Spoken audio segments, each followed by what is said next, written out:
Hello guys and welcome back. इस video में हम लोग देखने वाले हैं कि हम लोग हमारी एपीआई पर किसी डेटा को पोस्ट रिक्वेस्ट से कैसे सेंड कर सकते हैं। तो गाइस पिछले वीडियो में हमने देखा कि गेट रिक्वेस्ट की मदद से हम लोग कैसे पोस्ट का डेटा लेके आ रहे थे और फिर उसको रेंडर करके हम अपने पेज पर दिखा रहे थे। इस वीडियो में हम लोग उसी टाइप का एक डेटा पोस्ट करने वाले हैं। तो मैंने यहाँ पर एक क्रिएट का फॉर्म बना रखा है, आप देख सकते हो यहाँ पर क्रिएट पोस्ट करके ऊपर एक लिंक है और जैसे ही उस पर क्लिक होगा तो ये एक फॉर्म बन जाएगा हमारे ब्लॉग वाले प्रोजेक्ट के अंदर। तो ये फॉर्म है और इस फॉर्म में आपको टाइटल डालना है, बॉडी डालना है और ऑथर का नाम लिखकर सेंड पर क्लिक करना है। तो मैं आपको दिखा देता हूँ कि ये create.js करके मैंने एक कंपोनेंट बना लिया है और ये जो फॉर्म है यहाँ पर आपका, उस फॉर्म के सबमिट होने पर तो मैं यहाँ पर करने वाला हूँ ऑन सबमिट। और फॉर्म जैसे ही सबमिट होगा हम लोग क्या करेंगे, एक सबमिट हैंडलर नाम का फंक्शन बना देंगे। ओके, ये सबमिट हैंडलर क्या करेगा, ये सबमिट हैंडलर तब ट्रिगर होगा जब फॉर्म सबमिट हो रहा। और यहाँ पर मैं लगा देता हूँ सबमिट हैंडलर के लिए const submit handler is equal to, और इस चीज को आप एक एरो फंक्शन से रिप्रेजेंट कर सकते हैं, यानी इस फंक्शन को एरो फंक्शन बना दिया मैंने।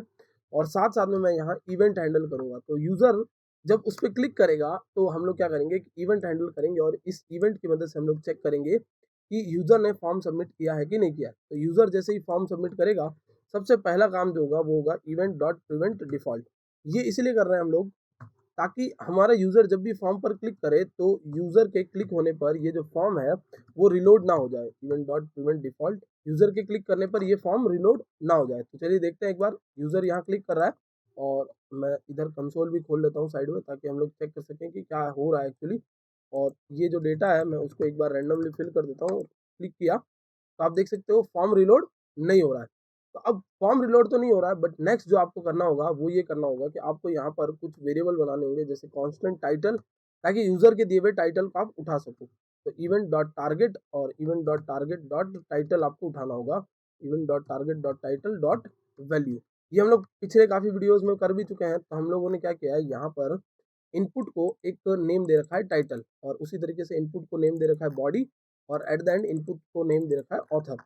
ठीक है, तो ये तीनों डेटा आपको उठा लेना इधर से। ये मैंने डेटा उठा लिया, टाइटल, और दूसरा मेरा क्या है बॉडी, और तीसरा जो मेरा है वो है ऑथर का नाम। तो ये जैसे डेटा आपने उठा लिया, फिर आपको क्या करना होगा, फिर आपको यहाँ एक्सियोस यूज करना होगा।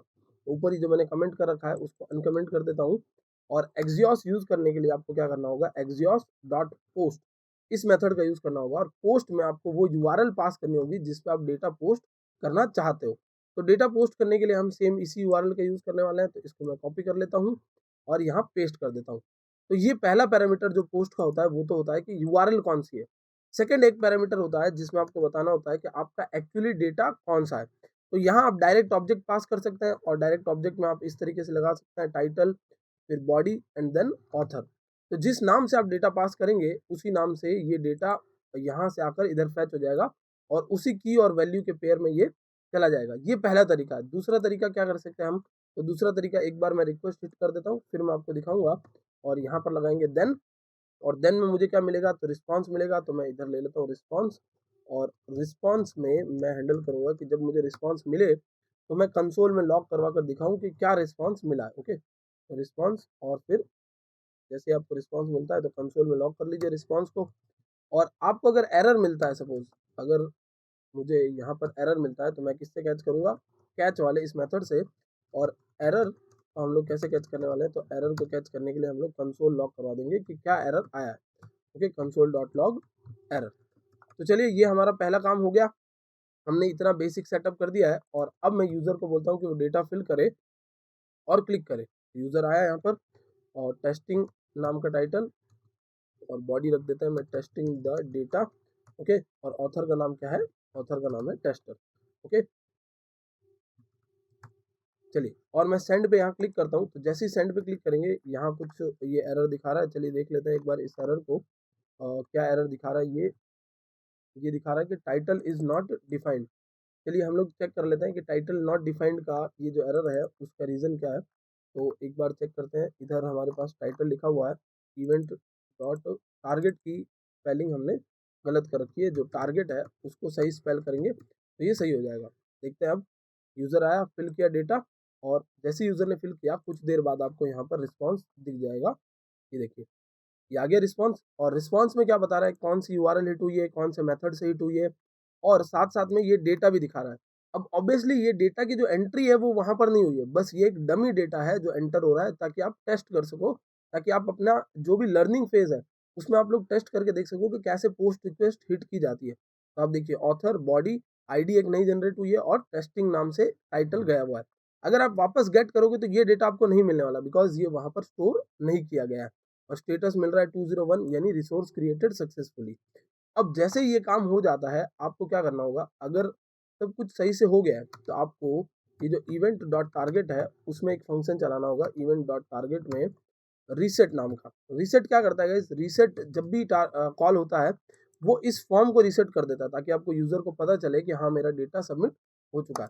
तो मैंने यहाँ क्लिक किया और जैसे ही ये यहाँ पर चलेगा, ये बता रहा है event dot target reset is not defined. चलिए एक बार देख लेते हैं। और यहाँ पर रीसेट को मिसस्पेल कर दिया था, इस वजह से एरर आ रही थी, इसको हटा देता हूँ।